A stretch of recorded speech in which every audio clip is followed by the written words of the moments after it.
Once upon a time, a man passed away, leaving his wife and young children in the depths of dire poverty. Out of deep compassion for his family, he was reborn as a majestic swan with shimmering golden feathers. Every day, the swan would fly back to his old home and gently leave behind a single golden feather, allowing his wife and children to exchange it for food and warm clothes. Thanks to those feathers, given from a place of pure love, the family life became increasingly comfortable.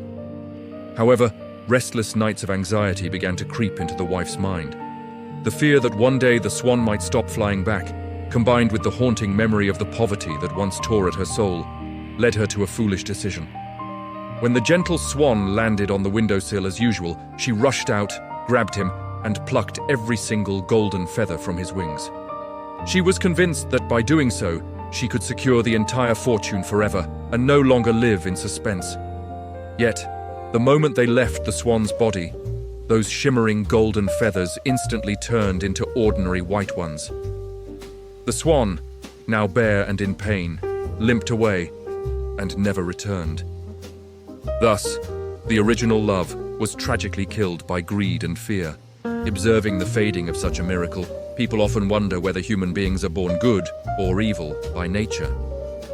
Why is it that things originating from kindness, love, or the initial pure efforts to help one another are often exploited and stained by human greed? Is it that deep within our being, from the moment of birth, we already carry the seeds of cruelty and destruction? In truth, from the very beginning, every life form possesses a pure essence. Ancient wisdom calls this state the Uncarved Block, meaning a state that is original, simple, and untouched by carving or painting. That block of wood exists naturally between heaven and earth, whole, truthful, and serene. In the lens of ancient Eastern philosophy, this is Buddha nature, a clarity as translucent as a precious mirror that all living beings possess equally. Infants, when first born, cry and laugh by instinct, sharing joy selflessly without knowing how to calculate or hide things for themselves. Human nature is fundamentally good, much like the stillness of a lake on a windless day. However, that lake rarely stays calm forever. When the winds of life blow, the dust of greed, hatred, and delusion begins to fall, gradually obscuring the original clarity. The uncarved block begins to be chiseled by notions of self-interest, survival, and the ego. As people grow, they learn to carve that block into tools for competition and accumulation. Innocence gradually turns into sophisticated calculation, and kindness is turned into a sharp weapon for camouflage, profiteering, and hurting fellow beings. There is another story about three good friends traveling together through a deserted forest. Their friendship was originally an uncarved block of wood, filled with mutual reliance, sharing, and trust. But then, they happened to find a large bag of gold dropped by someone at the foot of a tree. The moment the golden glint reflected in their eyes, the block of friendship began to crack. One person was sent to buy food in a nearby village, and on the way, he secretly poisoned the wine, thinking he would kill the other two to keep all the gold for himself. Meanwhile, back at the campsite, the other two huddled together, plotting to use their swords to kill the one returning with food so they could split the fortune more easily.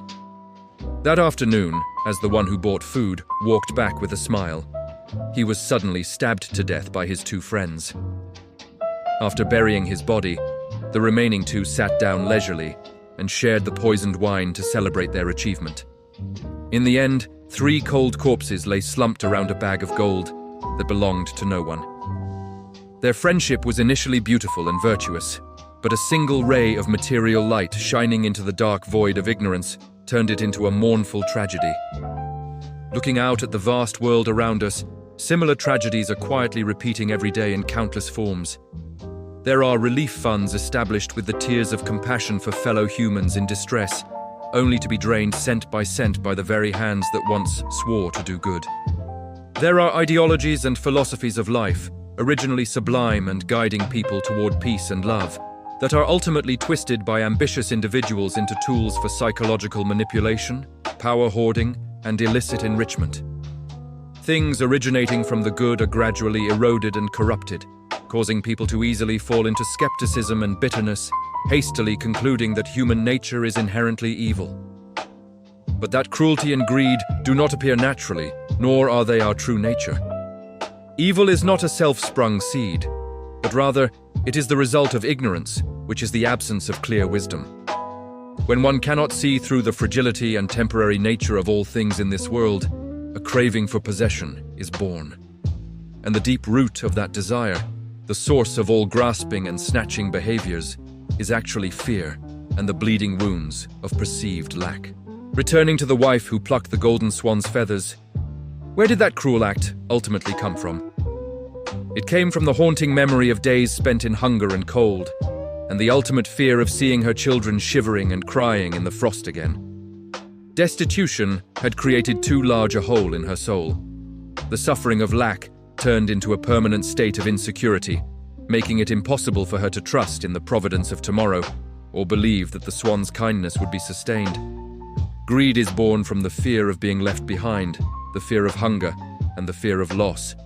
Humans, because they are so afraid of the uncertainties surrounding them, strive to amass and hoard as much as possible to create a false protective shell. They believe that the more wealth they hold and the more power they seize, the less life can hurt them. Ignorance clouds their eyes, preventing them from realizing that the very act of hoarding is stripping them of true peace and severing the source of miracles in their lives. That fear pushes humans into a tragic, vicious cycle, much like the metaphor of the beggar in an ancient parable. He had an extremely wealthy and kind friend. One night, while he was sleeping soundly at the friend's house, the friend secretly sewed a priceless jewel into the hem of his garment, wishing for him to have the capital to live a prosperous life. Waking up the next morning, the man quietly departed, unaware of the jewel hidden in his tattered clothes. Thus he continued to live a life of wandering poverty, scavenging for dry crusts of bread, and enduring humiliation and beatings just to keep breathing. He always felt he was the most unfortunate person in the world, lowly and empty-handed. Until many years later, upon meeting again by chance, the friend sorrowfully opened the old hem and showed him the precious jewel that had been lying there silently all along. The man wailed in regret for the years of meaningless torment he had endured. That jewel is our pure nature, our inner abundance, and the pristine goodness we have carried with us since we were conceived. But because of ignorance, and because our eyes are obscured by external desires and illusions, we are unaware that we are holding a great treasure. We busily go about begging for recognition, money, and fame from the outside world. We always carry an inner sense of deficiency, always feeling poor, and thus become ready to trample on sentiment and sell out our best values just for a few pennies of desire. The misery of poverty lies not just in material lack, but more deeply and terrifyingly in the poverty of the soul, which is the abyss of a heart that never knows what enough means. Since ancient times, under the shade of silent ancient trees, seekers of the truth have struggled immensely to face the problem of desire and human suffering. In those days, life was simpler, and temptations were perhaps cruder and easier to identify. But the nature of human suffering seems to have remained unchanged for thousands of years. Today, amidst brightly lit cities and a world full of modern conveniences, humans seem to have overcome the poverty and hunger of primitive times. Yet strangely, greed has grown even larger, and fears have become much more sophisticated. People today do not just fear starving to death. They fear not being as successful as others. They fear falling behind, and they fear not having the power to control the crowd. The pit of greed is dug deeper every day by the illusions of glory and the flashy external standards that humans set for themselves to bind one another. Consequently, acts of goodness today are more easily used as bait and are more prone to exploitation than ever before. Human nature is fundamentally a rustic, natural block of wood. But this bustling society, full of anxieties and pressures, incites people day and night to carve that block into 100,000 schemes and maneuvers. Everywhere they look, they see threats. And everywhere they look, they see opportunities to fill their bottomless bag of greed. Kindness is exploited not because the good is inherently weak, but because the darkness of misunderstanding in the human mind is so dense. Understanding this deep root and casting away narrow prejudices, we will no longer be quick to blame life or lose faith in human nature.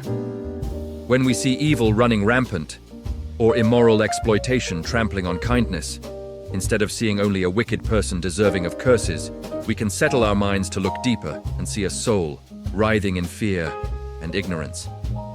The person greedily hoarding is, in fact, just a beggar clutching a precious jewel in his coat without knowing it.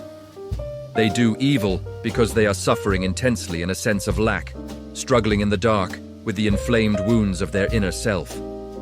Extreme cruelty and greed are, in reality, the desperate cries for help from a soul that is starving and panicked. The journey of living and healing is not about taking up a sword to destroy evil in the outside world, but about returning to wipe away the dust covering the bright jewel within ourselves. It is about learning to stop amidst the chaos, taking a deep breath, and realizing that the pure, uncarved block still lies there, never lost despite the many storms. When humans know how to quietly turn inward and light the lamp of wisdom to realize they are already whole and abundant, fear will naturally vanish like morning mist under the sun. Without the haunting presence of fear, greed will lose its foothold and fall away on its own. At that point, there is no longer a need to exploit anyone, and no need to carve oneself into sharp tools for contention. Stillness returns, bringing with it the breath of the primordial earth and sky. And then, kindness, sharing, and vast love will no longer be fragile values easily exploited.